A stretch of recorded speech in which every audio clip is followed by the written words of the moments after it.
Bonjour, je suis ravi de vous retrouver pour ce journal. Vous le voyez, en dehors des studios de TV Vendée. Nous sommes ici au Sables d'Olonne. La ville se prépare à accueillir les skippers de la Transat New York Vendée-les-Sables. La course s'était lancée dimanche dernier des États-Unis et doit servir de tour de chauffe pour le prochain Vendée Globe. On va en parler dans un instant avec notamment le directeur de course, Jacques Carès, sera notre invité. Mais auparavant, un point sur l'actualité de ce vendredi 3 juin. C'est le premier bateau à hydrogène autorisé à naviguer en France. Le Navibus est en cours de construction à Bouin, dans les ateliers du chantier Navalu. Cette navette électrique fonctionnera grâce à une pile à combustible. Elle ne rejettera aucun gaz à effet de serre. Explication au début de cette édition. Nous embarquerons également à bord du Hope, un bateau construit dans les années 40 à Saint-Gilles-Croix-de-Vie et classé patrimoine maritime. L'association Surroi continue de le faire naviguer au large de Saint-Gilles-Croix-de-Vie. Le Hope sera aux côtés du Belém ce week-end à Nantes à l'occasion des 120 ans du célèbre 3-mâts. Et puis nous parlerons bien évidemment de la Transat New York Vendée-les-Sables. Ils étaient 14 skippers dimanche dernier au départ de cette course. Une course qui doit permettre aux futurs participants du Vendée Globe de prendre leur marque et d'éprouver leur bateau à 5 mois du départ de la course en solitaire. Ce sera donc une première en France. À partir de l'automne prochain, le Navibus naviguera sur l'Erdre à Nantes. Il s'agit du premier bateau électrique propulsé à l'hydrogène. La Sémitane, la société qui exploite les transports en commun nantais, est entre autres à l'origine de ce projet. Et elle a décidé de faire appel à la société vendéenne Navalu pour construire ce bateau. Si l'expérience est concluante, elle pourrait ouvrir un nouveau marché pour le chantier naval de Bouin. C'est le dernier volet de notre série de la semaine consacrée au développement durable. Élodie Pépin. Le chantier Navalu aujourd'hui va construire le premier navire à hydrogène en France. C'est une première et cela se joue en Vendée. Un bateau fonctionnant à l'hydrogène est destiné au transport de passagers. Pour le moment, il est encore en pleine construction. Mais à partir de septembre prochain, il fera la navette sur l'Erdre à Nantes. C'est un navire de 10 mètres de long qui va avoir 24 passagers. La propulsion sera hydrogène, propulsion électrique, et on aura des piles à combustible pour fabriquer de l'électricité. Concrètement, le futur Navibus sera équipé d'une bonbonne à hydrogène. Cet élément chimique sera ensuite injecté dans une pile à combustible. Celle-ci restituera alors l'énergie pour faire tourner le moteur électrique du bateau. Bernard Minguet en est particulièrement fier puisqu'il s'agit d'une énergie propre. En sortie, on n'aura que de l'eau, il n'y aura pas d'échappement comme un moteur thermique. C'est très propre l'électricité. La contrainte, c'est qu'on est obligé de recharger à chaque fois sur un quai, sur des prises électriques. Là, l'hydrogène va nous fournir directement l'électricité sur le navire. Donc plus de capacité, plus d'autonomie. Une autonomie d'environ une semaine, contre une journée pour les bateaux électriques existants.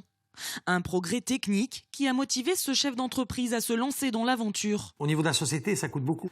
Mais tout ça, ça sert aussi, on va dire, pour nous, il y aura peut-être d'autres projets derrière.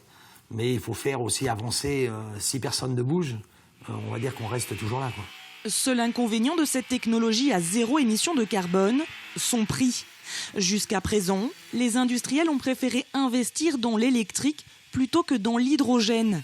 Mais avec des projets comme celui-ci, les mentalités vont peut-être évoluer.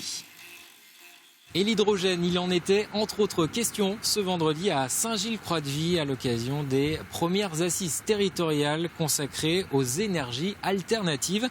Un séminaire réservé aux professionnels pour évoquer le développement du biométhane, des transports à hydrogène ou encore des premières expérimentations autour des routes solaires, notamment en Vendée. Ces assises s'inscrivent dans le cadre du Vendée Energy Tour qui met en avant toute cette semaine les véhicules propres. Des animations seront notamment prévues ce samedi dans le centre-ville de Saint-Gilles-Croix-de-Vie. Et puis un rallye est également organisé. Il traversera 15 communes de Noirmoutier et du Pays du Gois. Une centaine de véhicules électriques hybrides ou encore au gaz devraient y participer. Et la Vendée poursuit ses expérimentations justement autour des alternatives au carburant. Elle mise justement sur le gaz. Une station d'approvisionnement en biogaz naturel a été inaugurée ce vendredi à La Roche-sur-Yon sur le site d'Impulsion, le réseau de bus lyonnais. Cette station temporaire doit permettre notamment à 2 sociétés vendéennes de se fournir en gaz naturel pour leurs camions propres. Aujourd'hui, des unités de méthanisation se mettent en place. Nous produisons du gaz renouvelable qu'on appelle le biométhane. Et ce biométhane est un carburant tout à fait adapté pour les nouveaux poids lourds, j'allais dire, et les nouveaux transports en commun. L'expérience donc doit nous montrer que le biogaz aujourd'hui est une énergie tout à fait adaptée. Donc dès que les premières conclusions vont être apportées, eh bien, nous espérons vraiment que nos transporteurs adoptent cette solution du bio-GNV pour leur flotte de camions. Direction Saint-Hilaire-de-Riez, à présent avec cette initiative menée il y a quelques jours auprès d'enfants de CP et de CE1. Ils ont été sensibilisés à la préservation de la corniche vendéenne et plus généralement de l'environnement à travers un jeu, le jeu du goéland. Reportage Grégoire de Châtillon. On jette le dé, on tombe sur une case pour arriver sur un défi ou sur une question. Je suis une plante qui vit dans l'eau. Qui suis-je ? Oui, très bien. C'est au pied du feu de la Grosse Terre, sur la corniche de Saint-Hilaire-de-Riez, que se sont retrouvés plus d'une centaine d'élèves issus des 3 écoles de la commune pour un jeu du goéland, une sorte de jeu de loi.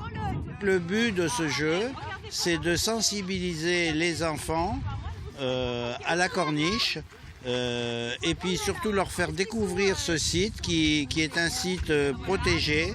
L'association des Amis de la Corniche vendéenne a par exemple fait installer ses ganivelles. La nature reprend alors ses droits sur cette corniche, là où elle était auparavant quasiment absente. Une nature à préserver, ça passe par une meilleure connaissance de ce milieu naturel. Ce jeu du goéland est alors un vrai coup de pouce pour la jeune génération de Saint-Hilaire-de-Riez. Je vous propose maintenant de quitter la terre ferme et d'embarquer sur un voilier ancien. Le Hope, un bateau construit en 1943 à Saint-Gilles-Croix-de-Vie, utilisé pour la pêche puis pour la plaisance. Il a changé plusieurs fois de main.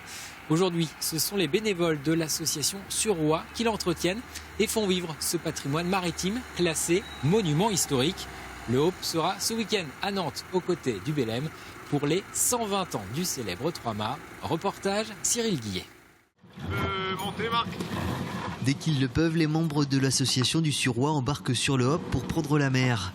Ce sloop à cornes a été classé monument historique en 1998 et depuis, les 140 adhérents de l'association s'efforcent de faire vivre ce patrimoine. On a pour mission, grand mot, comme c'est des amoureux, c'est de le mettre en valeur.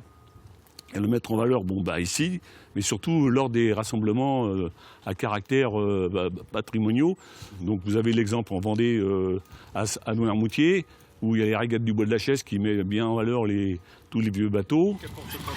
Oh oui. Construit en 1943 par les chantiers Tomaso à Saint-Gilles-Croix-de-Vie, ce casier-heure, le dernier en Vendée, fait partie intégrante de l'histoire de la commune.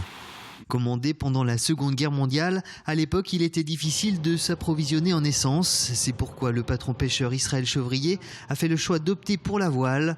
Aujourd'hui, le Hope offre 93 mètres carrés de voilure. En grand voile, on a 43 mètres carrés. Phoque devant, 23 mètres carrés. Vous avez le flèche là-haut, 17 mètres carrés, une voile de petit temps. Et la trinquette devant, 10 mètres carrés. À l'époque, le Hope partait à la journée avec 2 pêcheurs à son bord. Aujourd'hui, il peut accueillir 6 personnes et ce n'est souvent pas de trop pour pouvoir effectuer toutes les manœuvres que requiert ce type d'embarcation en toute sécurité. La spécificité, c'est qu'il n'y a aucun winch. Tout se fait à la main. Il faut toujours être bien vigilant, donc ça demande des équipiers qui connaissent le bateau. Vous ne pouvez pas embarquer avec des passagers, comme sur un voilier. Jusqu'à la fin des années 60, il pêche au large de Saint-Gilles-Croix-de-Vie, crevettes, langoustes et homards. Tous les crustacés qui pêchaient et c'était stocké là dans le vivier. Ça ne ressemble plus du tout au vivier puisqu'il a été aménagé pour la navigation.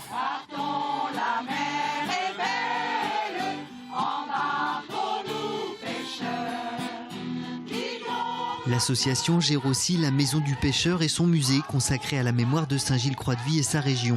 Depuis 2010, le groupe de chants marins Haut-Plavie donne de la voix à tous les déplacements officiels de ce vieux gréement. 44 chanteurs et chanteuses qui sillonnent les ports de l'Atlantique au gré du vent.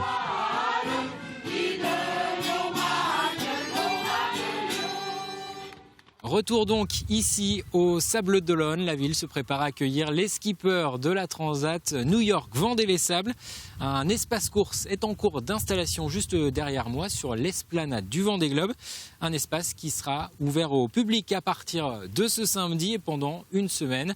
Le public pourra suivre l'évolution de la course et également rencontrer les premiers skippers quand ils seront arrivés.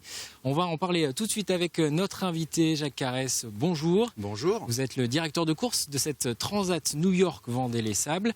Alors ici sur ce village, on pourra, je le disais, suivre l'évolution de la course, rencontrer également les skippers, faire également des vacations, entendre des vacations, c'est ça? Oui, il y aura des vacations 2 fois par semaine, effectivement, le samedi et le mercredi. Alors, est-ce qu'on a déjà une idée de la date d'arrivée des premiers skippers? Tout à fait, on a forcément des estimations. Aujourd'hui, on peut avoir 3 bateaux qui sont en estimation d'arrivée pour le mardi 7 juin. Probablement le premier, si tout se passe bien, en mi-journée, et les 2 autres qui arriveront plutôt en fin de soirée. Ça dépendra des conditions météo. Ça dépend forcément de la météo. C'est vrai que la dernière journée dans le golfe de Gascogne, les vents mollissent sérieusement. Donc il faudra affiner à partir de demain si ça se maintient. Mais on peut avoir 3 bateaux mardi prochain. Et ça reste une aventure aussi sportive avec des aléas. On l'a vu notamment en ce début de semaine. Il y a eu pas mal de casses. Des skippers ont notamment été obligés de faire demi-tour du côté de Newport pour réparer après des collisions. On voit tout ça en images avec Apolline Laurent. Jour du départ, ils sont 14 à s'engager dans la course quand le néo-zélandais Conrad Coleman fait demi-tour pour terminer les réparations de son bateau. À la sortie du chenal new-yorkais, c'est le brouillard qui attend les navigateurs. C'est un petit peu tendu parce qu'il y a beaucoup de brume, on voit vraiment pas devant. Le départ était un peu particulier. Dans la nuit, 5 skippers entrent en collision avec des ovnis. Des chocs plus ou moins violents qui contraignent tout de même Yann Eliès, Pieter Irema, Morgan Lagravière, Jean-Pierre Dick et Armel Lecléache à se dérouter vers Newport. Tous repartiront dès le lendemain, sauf le skipper Banque Populaire qui annonce son abandon. À l'avant de la flotte, l'écart se creuse. Vincent Rioux prend la main avant de percuter à son tour un ovni. Il colmate les fuites jusqu'à l'évidence. Il faut faire escale. Je me suis mis à bricoler pour essayer de faire route, mais c'est pas simple tous les jours parce qu'il n'y a plus grand chose qui marche à bord de PRB. Donc voilà. Donc aujourd'hui, décision, direction les Açores. Ça va être un peu un chemin de croix. Hein. La course là, elle continue parce qu'il n'est pas question d'abandonner, mais disons qu'on n'est plus dans le même registre. Voilà. C'est alors au skipper britannique qui vogue sous les couleurs du Gobos de prendre la tête de la flotte. Alex Thompson est suivi de près par Jérémy Bayou sur Maître Coq et Sébastien Josse sur Edmond de Rothschild. Les gars derrière moi, Jérémy et Sébastien sont vraiment très près. On est au coude à coude et la partie est loin d'être terminée. Si j'ai quelques milles d'avance, cela ne veut absolument rien dire. J'espère continuer sur cette lancée, garder cette très bonne vitesse et surtout ne rien casser. Car aucun skipper n'est à l'abri d'une avarie ou d'une casse et rien n'est encore joué. La course continue vers les Sables d'Olonne où les premières arrivées devraient se faire en début de semaine prochaine. Allez, ciao. Alors Jacques Carès, on l'a vu, beaucoup de casses pour ces premiers jours. Ça sert aussi à ça, à éprouver les bateaux à quelques mois du Vendée Globe, même si c'est jamais très agréable de casser une pièce. Oui, enfin la casse, elle est pas directement liée au bateau. La casse est liée à des impacts que malheureusement il faut regretter. Hein. C'est vrai que la flotte qui était très concentrée en début de course a rencontré des poissons-lunes et on a déterminé aujourd'hui avec plus d'exactitude et plus d'investigation que c'était des poissons-lunes et non pas des requins ou des baleines. Dans ces zones de la côte nord-est américaine, il y a beaucoup de poissons-lunes et effectivement, les impacts répétitifs qui ont été faits sur ces bateaux-là ont été malheureusement occasionnés par ce regroupement de poissons.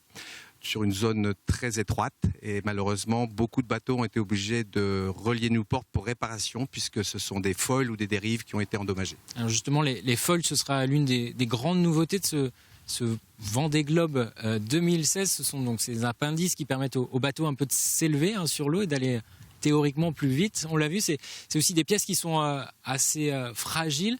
Est-ce que, selon vous, on peut déjà tirer des conclusions sur ces foils des bateaux plus fragiles ou c'est trop tôt ou Non, quel regard vous avez tout à fait. Ce sont des bateaux avec des appendices très importants qui font pratiquement 1,50 m à 2 mètres d'envergure. Donc forcément, c'est sujet à des rencontres d'objets qui peuvent être forcément soit des mammifères malheureusement ou aussi des détritus ou des rondins de bois. Donc c'est vrai, ou des containers aussi. Donc c'est vrai que du côté du Nord-Atlantique, on a quand même pas mal de choses malheureusement qui flottent sur l'eau et c'est forcément du stress pour les skippers lorsqu'ils mettent ces appendices dans l'eau en action. Ils ratissent assez large et il y a forcément une certaine probabilité de choc sur ces nouveaux appendices plus que sur les dérives classiques que l'on avait autrefois. Mais cela dit, il n'y a pas que les dérives, il y a les safrans. Aujourd'hui, la plupart de ces bateaux-là sont dotés de safran relevable, donc quand il y a un impact fort, ils arrivent à remonter, ce qui les épargne parfois beaucoup de casse. Les foils, malheureusement, ne sont pas rétractables au choc, donc effectivement, c'est ce qui occasionne parfois des ruptures et des avaries relativement conséquentes. Dernière question, le Vendée Globe, c'est dans 5 mois maintenant, ce sera votre premier à la tête de la direction de course. Dans quel état d'esprit vous êtes? Il y a encore beaucoup de travail, de préparation? C'est certain, ça y est, on est au pied du mur. Cette course est vraiment l'entrée en matière pour le Vendée Globe. Il y a beaucoup de choses encore à travailler. C'est beaucoup de travail, c'est un challenge aussi pour moi puisque c'est la première fois que je participe en tant que directeur de course sur une épreuve aussi importante. Donc voilà, j'ai une belle équipe autour de moi et je suis confiant. On suivra ça. Merci beaucoup Jacques Arès d'avoir répondu à nos questions. Et notez que TV Vendée sera ce week-end ici au Sables d'Olonne pour des émissions spéciales. Adèle Fugère et toute l'équipe technique de TV Vendée sera juste ici à côté des pontons du Vendée Globe pour parler de cette transat New York, Vendée-les-Sables, mais aussi donc du prochain Vendée Globe, des émissions à retrouver à partir de 18h et à 21h ce samedi et ce dimanche, avec notamment pour invité Yves Vinel, président de la société organisatrice de Vendée Globe, mais aussi le maire des Sables d'Olonne, Didier Gallo, ou encore le navigateur sablais Jean-Luc Vandened. On termine avec un mot de la météo. La situation va s'améliorer du côté du ciel vendéen avec de plus en plus de soleil. La journée de dimanche sera particulièrement agréable avec des maxis au-dessus des 20 degrés.